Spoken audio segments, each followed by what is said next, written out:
So, in this lecture, we are going to discuss the accounting treatment in the books of transfer company. So, there are two companies. One is Reliance Petroleum Limited, जिसको हम generally RPL बोलते हैं, and second is Reliance Industries Limited, जिसको RIL बोलते हैं.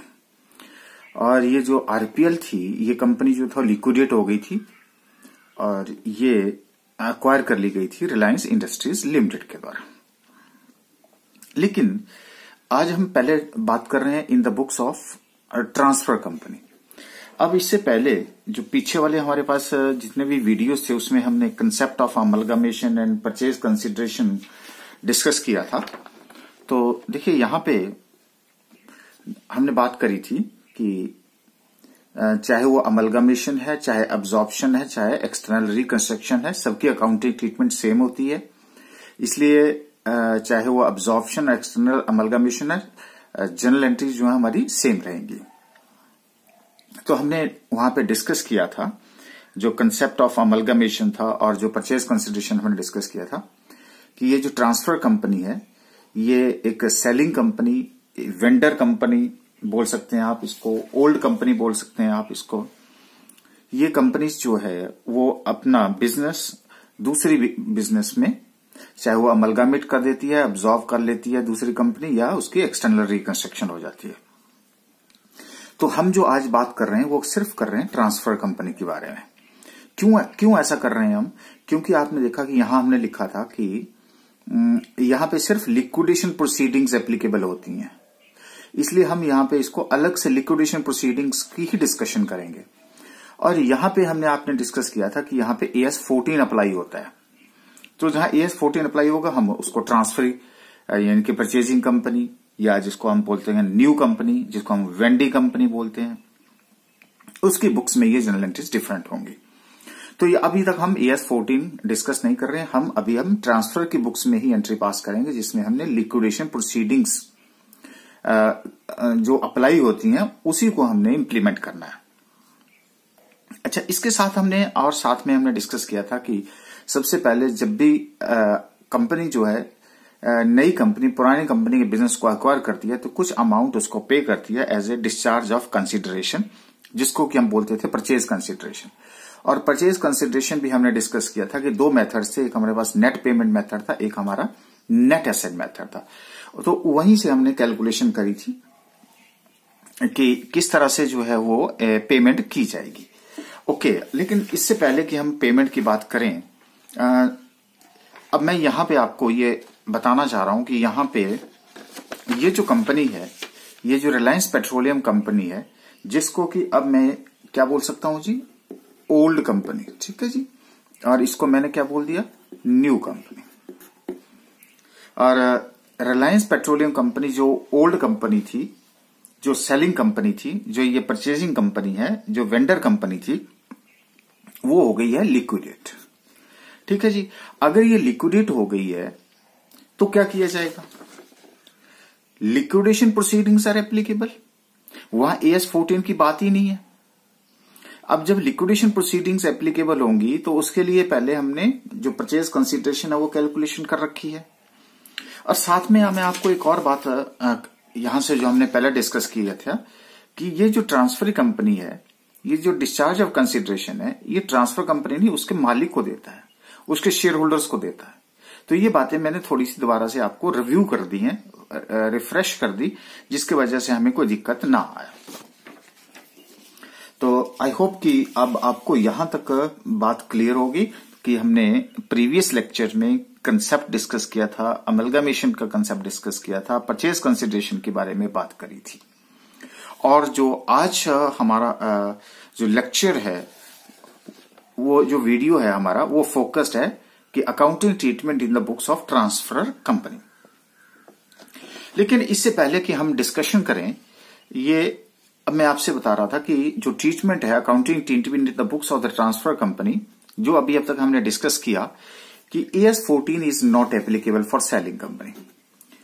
मुझे लगता है कि रिप्लाई आपको मिल गया होगा कि AS 14 क्यों एप्लीकेबल नहीं होता. ये देखो क्योंकि यहाँ पे लिक्विडेशन हुई है, कंपनी की लिक्विडेशन है, इसलिए जब लिक्विडेशन होती है ओल्ड कंपनी की तो वहां लिक्विडेशन प्रोसीडिंग्स एप्लीकेबल होती हैं। वहां AS14 एप्लीकेबल नहीं होता है। AS14 कहां एप्लीकेबल होता है? ट्रांसफर कंपनी के केस में एप्लीकेबल होता है। तो सबसे पहले आपने ये कंफ्यूजन खत्म करना है, क्योंकि आपकी बुक्स में या कई जगह पे जहां पे भी आप डिस्कस करें वहां पे सीधा ही जर्नल एंट्रीज पास करना शुरू कर देते हैं। ये लो जी अमलगमेटिंग कंपनी, ये अमलगमेटेड कंपनी में जर्नल एंट्रीज। तो उसके पीछे कंसेप्ट क्या है वो आपको क्लियर होना चाहिए। यहां तक बात क्लियर होगी जी आपका लिक्विडेशन। ओके, तो हमने आपको बता दिया कि AS14 is not applicable for selling company. Okay, तो अब यहां पे ये जो अकाउंटिंग की जाएगी जब ये लिक्विडेशन प्रोसीडिंग्स हैं तो with the objective of closing books of accounts, इसकी जितनी भी बुक्स ऑफ अकाउंट्स हैं उनको हमने क्लोज करना है। And simultaneously determination of profit and loss on closing books of accounts. और साथ साथ में जब हम बुक्स ऑफ अकाउंट्स को क्लोज करेंगे तो उसके बाद जो प्रॉफिट और लॉस आ रहा है उसको बुक्स ऑफ अकाउंट्स क्लोज करने पे उसको भी हमने डिटरमाइन करना है। ओके, अब देखिए मैं आपको एक अभी तक क्योंकि आप बिल्कुल नए हैं और ये मैं आपसे बस बिल्कुल वैसे ही शेयर कर रहा हूं जो कि लास्ट में मुझे शेयर करना चाहिए, लेकिन फिर भी मैं आपको कि what are the steps in the process. देखिए सबसे पहले बोलता है कि जिस डेट को वो कंपनी लिक्विडेट होगी उस डेट को आपने बैलेंस शीट, कंपनी की बैलेंस शीट प्रिपेयर करनी है। ठीक है जी, हमें तो न्यूमेरिकल में कई बार रेडीमेड दी गई होगी।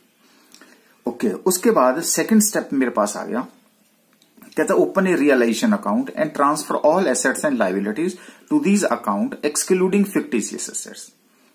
कोई टेंशन नहीं है, यही बातें तो अब आपको डिस्कस भी ऐसा क्यों करते हैं हम, ये रियलाइजेशन अकाउंट सेकंड स्टेप क्यों फॉलो करते हैं। फिर कहते हैं calculate purchase consideration on the basis of terms and conditions agreed upon. तो देखो हमने ये स्टेप हमने पहले डिस्कस कर लिया आपसे कि सबसे पहले कैलकुलेट क्या करो, परचेज कंसिडरेशन, और दो मेथड्स हमने आपको बता दिए थे, नेट पेमेंट मेथड और नेट एसेट मेथड। जब ये स्टेप हमें आता है तो फिर उसके बाद हम फोर्थ स्टेप है transfer share capital reserve and surplus to share holders account. ऐसा क्यों करते हैं ये बात अभी आप करेंगे, तो ये फोर्थ स्टेप ये होगा। फिफ्थ स्टेप होगा कैलकुलेट प्रॉफिट और लॉस ऑन रियलाइजेशन अकाउंट। ये देखो ये रियलाइजेशन अकाउंट। फिर कहता है transfer profit and loss on the realisation to share holders account. ये देखो सब हमने कहा था ना determination profit on closing books of accounts, तो ये देखो यहां से आप इसके रिजल्ट आने शुरू हो गए। उसके बाद हमारा जो सेवंथ स्टेप आता है payment to preference share holders. फिर उसके बाद एट्थ स्टेप आता है कि receiving of purchase consideration in the form of share debenture in the transferee company. ठीक है जी, अब यहां पे receiving of purchase consideration in the form of, ये हमने आपसे ये देखो ये ट्रांसफर कंपनी के द्वारा डिस्चार्ज ऑफ कंसिडरेशन किया जा रहा है कैश फॉर्म में और अदर एसेट्स में। किसको दिया जा रहा है? शेयर होल्डर्स को दिया जा रहा है।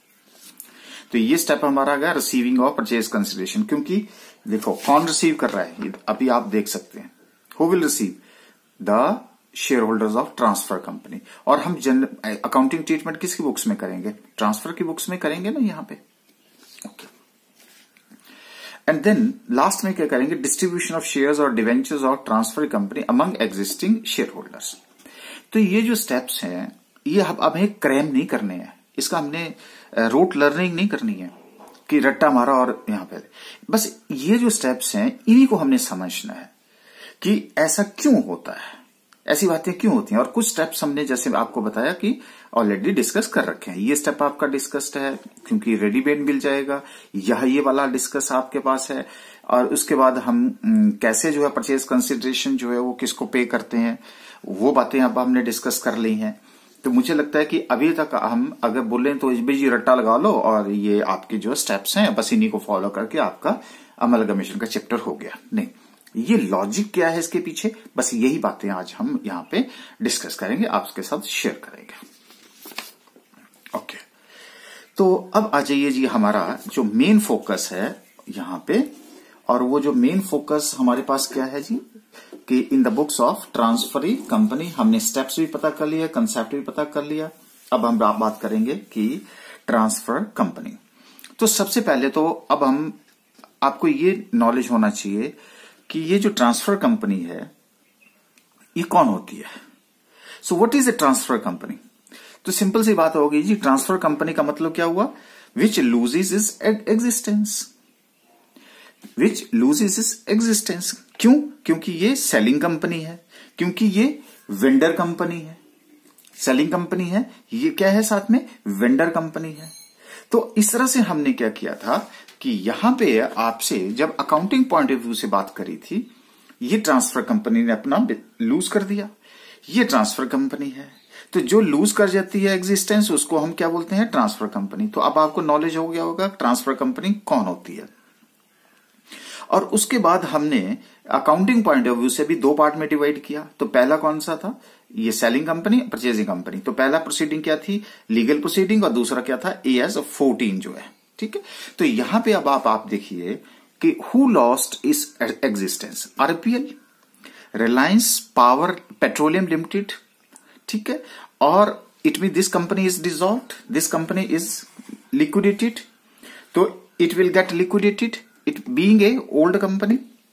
और इस टाइम जो एग्जिस्ट कर रही है कंपनी वो कौन सी है? वो ट्रांसफरी कंपनी है। और ट्रांसफरी कंपनी कौन सी है? New company. न्यू कंपनी कौन सी होगी? RIL, यानी कि रिलायंस इंडस्ट्रीज लिमिटेड। और इसका हमने आपको क्या दिया था? एक शॉर्टकट दिया था, और वो शॉर्टकट ये देखो अब आपके पास। तो transfer company is RPL limited, इसका मतलब this is a old company, trick बात दिया था। और transfer company is a new company which is to be known here as Reliance Industries Limited. बस यहीं से अब आपको RPL और RIL का शॉर्टकट भी नजर आ गया होगा। ओके, अब उसके बाद ये होता है कि अब क्वेश्चन राइज होता है कि how will you close this company? ये जो RPL कंपनी है आपकी, ये जो लिक्विडेट हो गई है, अब इसको हम कैसे क्लोज करेंगे? ठीक है जी। So how will you close the company?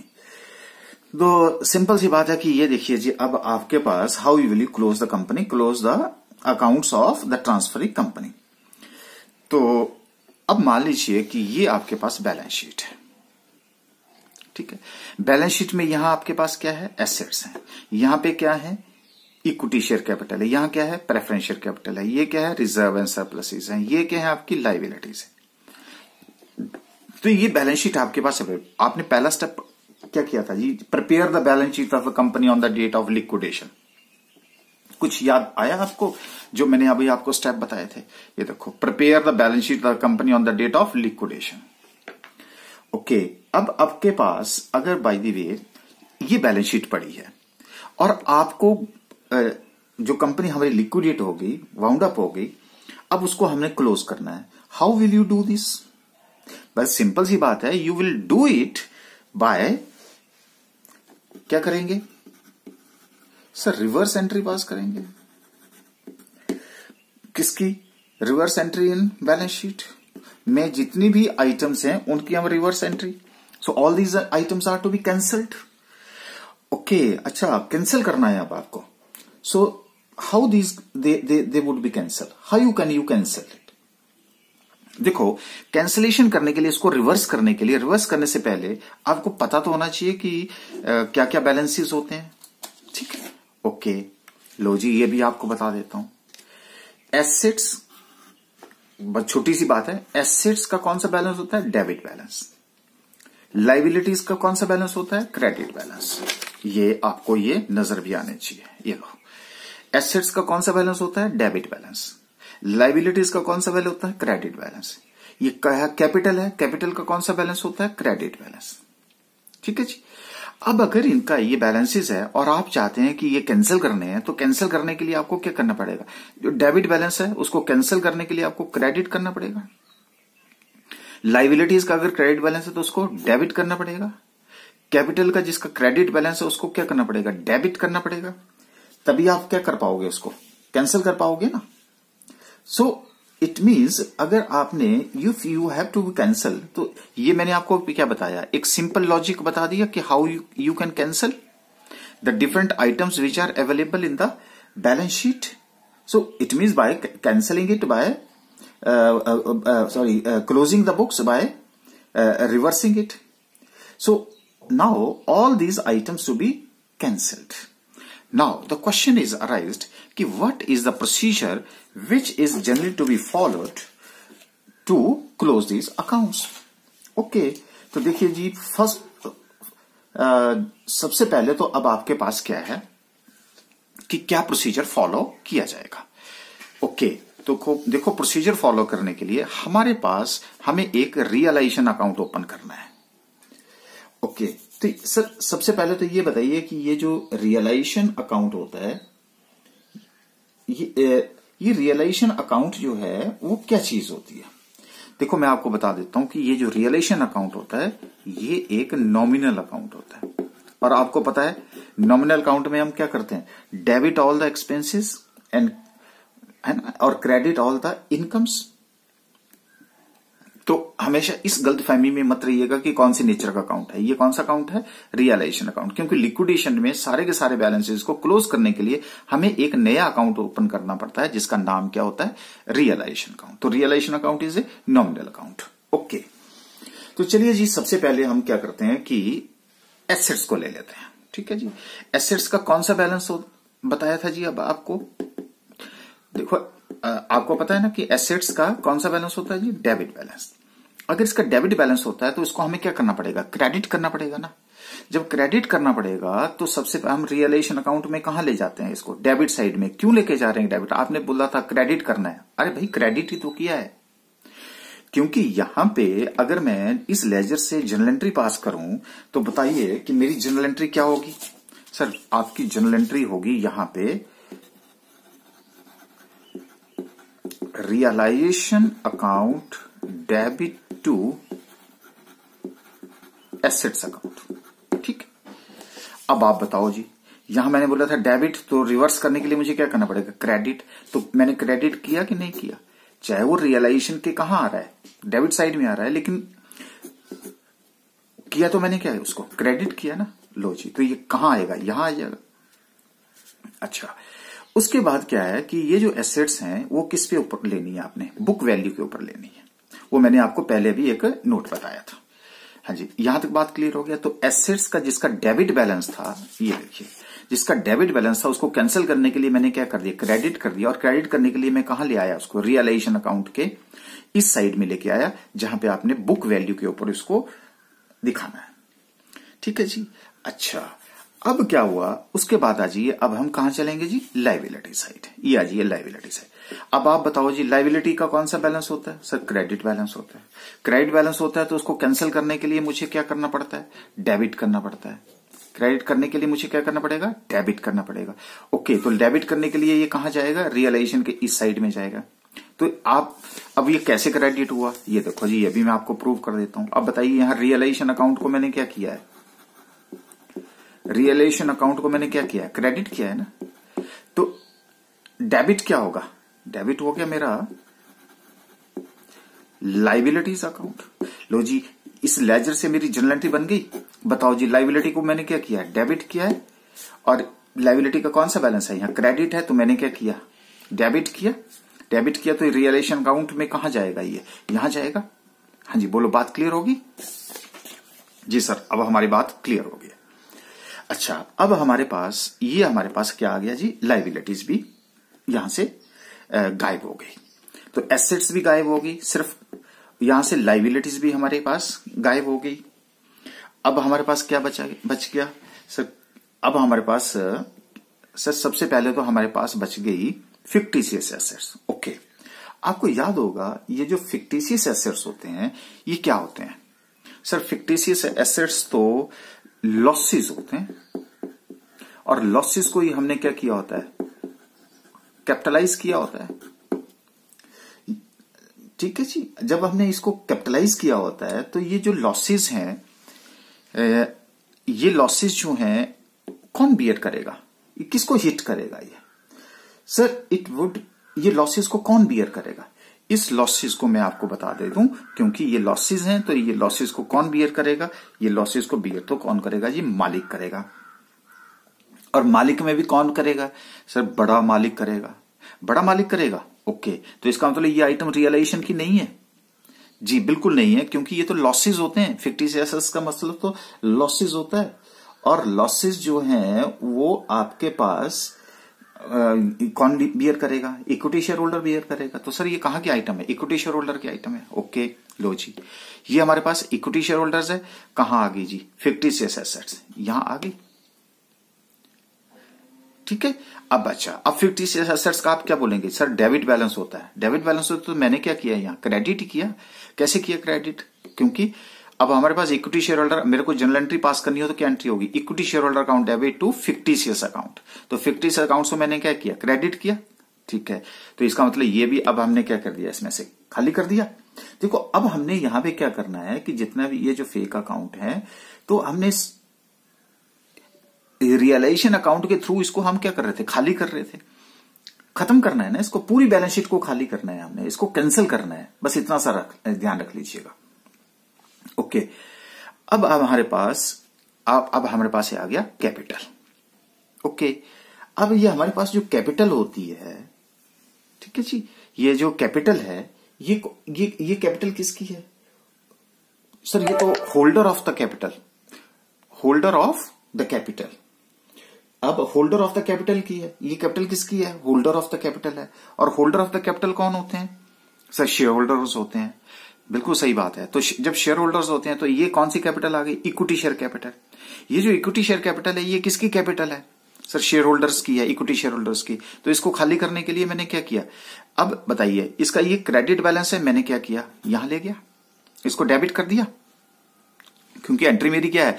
Equity share capital account debit to equity share holders account. भाई equity share holder account credit किया है ना यहां पे। अच्छा, उसके बाद हमारे पास कौन सी आएगी? Preference share capital. तो ये कहां चली जाएगी? प्रेफरेंस शेयर होल्डर अकाउंट में चली जाएगी। कहां चलेगी? ये चलेगी। ये क्या है? इसका क्रेडिट बैलेंस है। यहां क्या हो गया? डेबिट साइड में आ गया। ओके, अच्छा, अब सर क्या रह गया? अब रह गया रिजर्व एंड सरप्लसेस। बताइए, रिजर्व एंड सरप्लसेस किसके होते हैं? सर ये तो मालिक के होते हैं। कौन से मालिक के होते हैं? सर बड़े मालिक के होते हैं। अगर बड़े मालिक के हैं तो कहां डाला जाएगा? इक्विटी शेयर होल्डर के खाते में जाएगा, इसी के अकाउंट में जाएगा। बिल्कुल जाएगा। तो ये कौन सा बैलेंस है? क्रेडिट बैलेंस है। कहां चला जाएगा? डेबिट साइड में। लो जी, तो जनरल एंट्री दोबारा से आप बोलेंगे डेबिट क्या? Reserve and surplus account debit to equity share holders account. Equity share holders account होगी जी रिवर्स यहां पे। अच्छा, अब देखो, ये भी खाली होगी, ये भी खाली हो गई, ये भी खाली हो गया, ये भी खाली हो गया। ओके, अच्छा, अब क्या हुआ कि ये तो खाली हो गया हमारे पास, फिक्टिशियस एसेट्स भी चला गया हमारे पास। अब हमारे पास ये कौन सा अकाउंट है? ये रियलाइजेशन अकाउंट। तो सर ये आइटम भी आ गई, ये आइटम भी आ गई। फिर क्या करेंगे हम रियलाइजेशन अकाउंट में? देखो, रियलाइजेशन अकाउंट में सबसे पहले हम क्या करेंगे? जो ट्रांसफर कंपनी के द्वारा ट्रांसफर कंपनी के शेयर होल्डर्स को जो मिला है, जो कि ट्रांसफर कंपनी ने दिया है, उसको क्या बोलते हैं? Purchase consideration. तो अब आप क्या करेंगे? इस साइड में रियलाइजेशन अकाउंट में क्या लेंगे? Purchase consideration. किसके ऊपर? मार्केट वैल्यू के ऊपर। ये देखो, ट्रांसफर कंपनी के द्वारा ट्रांसफर कंपनी को क्या दिया गया था? परचेज कंसिडरेशन दिया गया। किसके? शेयर होल्डर्स वैल्यू के ऊपर देना है। बात क्लियर है? ओके, अब क्या हुआ कि सर ये एक्सपेंसेस क्या है? हाँ, अब मैं आपसे एक्सपेंसेस की बात कर देता हूं।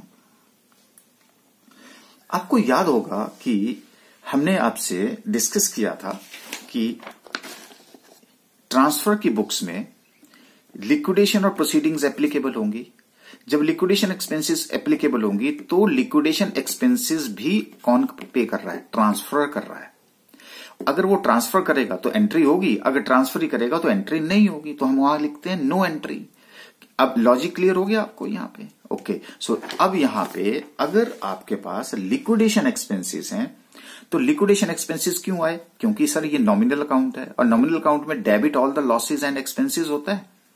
तो लो जी, हमने एक्सपेंसेस, लेकिन क्या होने चाहिए? These should be borne by the transfer company, then they would appear here.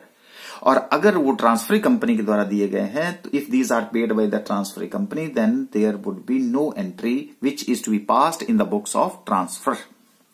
ध्यान हो गया जी यहां पे? तो ये भी बात आपकी क्लियर होगी। अच्छा, अब देखिए, अब क्या होगा? मैं आपको एक और लॉजिक आपसे शेयर करना चाह रहा हूं।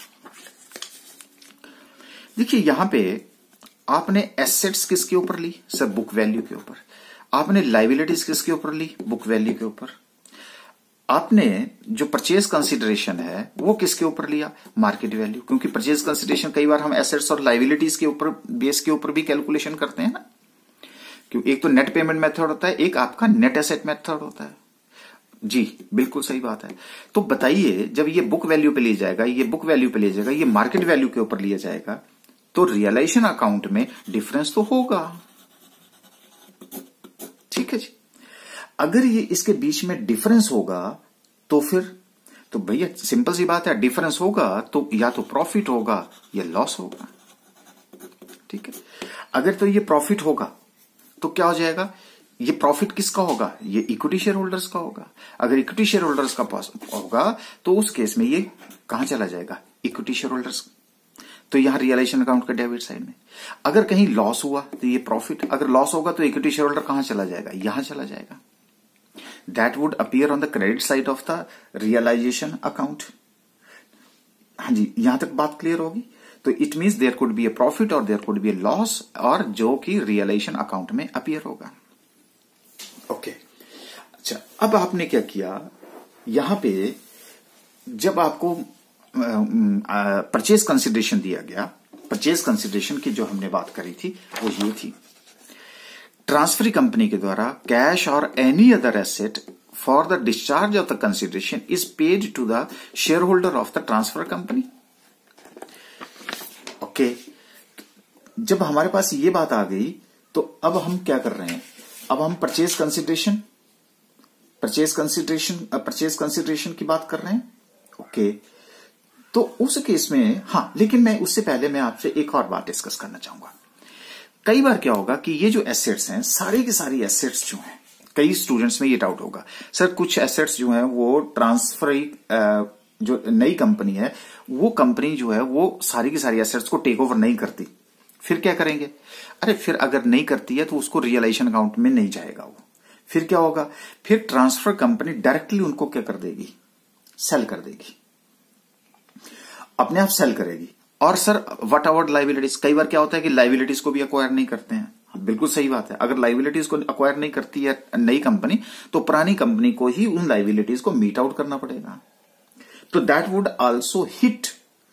तो यहां पे आप मैंने क्या बताया, रियलाइजेशन अकाउंट में भी किसको हिट किया, उसने इक्विटी शेयर होल्डर्स अकाउंट को हिट किया। तो डेबिट और क्रेडिट, ये भी बात आपके पास मेरे को लगता है कि क्लियर हो गई।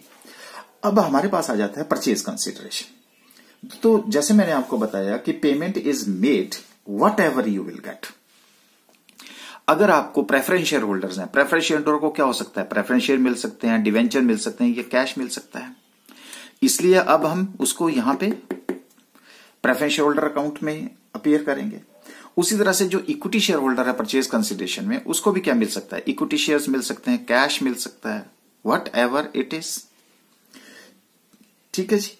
अच्छा, अब हमारे पास क्या हो गया कि कई बार हम क्या करेंगे, जो हमारे पास जो प्रेफरेंस शेयर होल्डर्स हैं, कई बार आप क्या करेंगे, ये देखिए, ये प्रेफरेंस शेयर कैपिटल है और आप प्रेफरेंस शेयर होल्डर्स को पेमेंट कर रहे हैं। लेकिन कई बार क्या होगा कि आपने ज्यादा पेमेंट कर दी, हो सकता है क्योंकि प्रीमियम के ऊपर हो सकता है।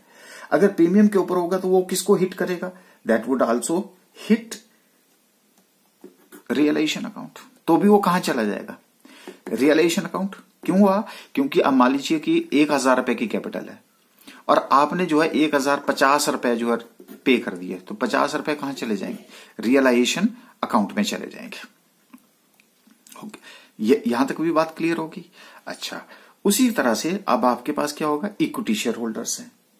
तो इक्विटी शेयर होल्डर्स की मैंने आपसे बात करी थी कि ये भी कौन से अकाउंट को इफेक्ट करेगा, that would also affect the realisation account.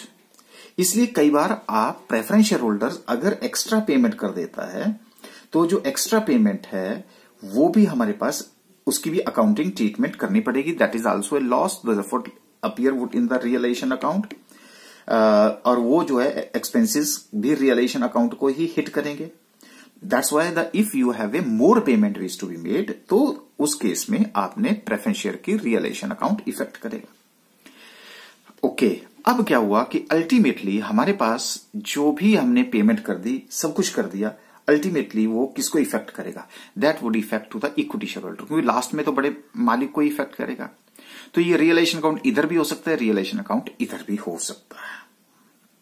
तो अब बताइए आप एसेट्स भी चली गई, लाइबिलिटीज भी चली गई, इक्विटी शेयर कैपिटल भी चला गया, प्रेफरेंस शेयर कैपिटल भी चला गया, रिजर्व एंड सरप्लस भी चला गया, सारी फिक्टिशियस एसेट्स भी चली गई और ये सारी की सारी जो बैलेंस शीट है वो हमारी खाली हो गई है। इसलिए हमने अब इसको क्या किया है, रिवर्स एंट्रीज पास कर दी गई हैं। रिवर्स एंट्रीज में जो एसेट्स एक्वायर नहीं की जाती वो ट्रांसफर जो है सीधा बेच देता है, मार्केट में बेच देता है। जो लाइबिलिटीज नई कंपनी एक्वायर नहीं करती है उसको डायरेक्टली जो है वो पे कर दिया जाएगा। ये बातें आपको तब बता रहा हूं मैं आपको, क्योंकि जब जनरल एंट्रीज की बात आएगी तो वहां पे आपको ये सारी बातें आनी चाहिए। और उसके बाद हमने बात करी कि एक्सपेंसेस जो है वो कौन से लेने हैं, अगर if it is to be paid by the transfer, अगर ट्रांसफर ने पे किए तो आपने नहीं लेने हैं। तो इस तरह से इसके बेस के ऊपर जो कुछ एक पॉइंट्स हैं वो आप which you have to keep in mind, वो मैं आपसे शेयर कर रहा हूं। तो for transferring asset and liabilities agreed valuation are absolutely immaterial. कई बार आपको बैलेंस शीट में दिया होगा कि जी एसेट्स को इस वैल्यू के ऊपर वो एग्री कर गया लेने के लिए, नहीं, आपने किसके ऊपर लेना है, बुक वैल्यू के ऊपर। Goodwill, patents and trademarks are also transfer to realisation account. ठीक है जी, ऑल एसेट वो अलग बात है कि अगर नहीं लेता है तो उसको डायरेक्ट बेचा जाएगा। Items in the nature of provisions are transfer to realisation. Provisions यहां पे मीट आउट क्योंकि वो लाइबिलिटीज होती हैं। But items in the nature of reserves are not transfer to realisation account. These are not transfer to realisation account क्योंकि ये किसका पैसा है, बोलो जी, ये किसका पैसा है, रिजर्व्स किसका पैसा होता है, रिजर्व्स जो है वो इक्विटी शेयर होल्डर का पैसा होता है। इसलिए वो रियलाइजेशन अकाउंट में जाकर के कहां चला जाता है, इक्विटी शेयर होल्डर अकाउंट में चला गया। तो आपकी किताबों में तो ऐसे पॉइंट्स लिखे होंगे लेकिन उसका लॉजिक नहीं होगा कि उसके पीछे क्या है। So these are transfer to realisation account, these are transfer to share holders account. ठीक है, अच्छा, अब आपके पास कौन कौन से रिजर्व एंड सरप्लस हो सकते हैं, जैसे डिविडेंड इक्वलाइजेशन रिजर्व है, जनरल रिजर्व है, कैपिटल रिजर्व है, कैपिटल कंजम्पशन रिजर्व है, प्रॉफिट एंड लॉस का क्रेडिट बैलेंस है। उसके बाद हमारी जो फिक्टिशियस एसेट्स हैं, these are also losses which has been capitalised, these are to be borne by the equity share holder, इसलिए वो भी कहां चलेगी, इक्विटी शेयर होल्डर्स में चलेगी। इसके अलावा बहुत सारे ऐसे लेजर्स हैं जो कि हम अलग से आपसे डिस्कस करेंगे। मैंने आज आपसे सिर्फ एक मेन लेजर्स की बात करी है कि जो मेन लेजर्स जो आपको ये बता रहे हैं, मेन लेजर्स कि अगर आप जो इससे रिलेटेड हैं, जो बैलेंस शीट को खाली करने के लिए हमारे पास यहां पे अप्लाई होते हैं। तो अब इसके बाद अब हम जनरल एंट्रीज की तरफ को मूव करें।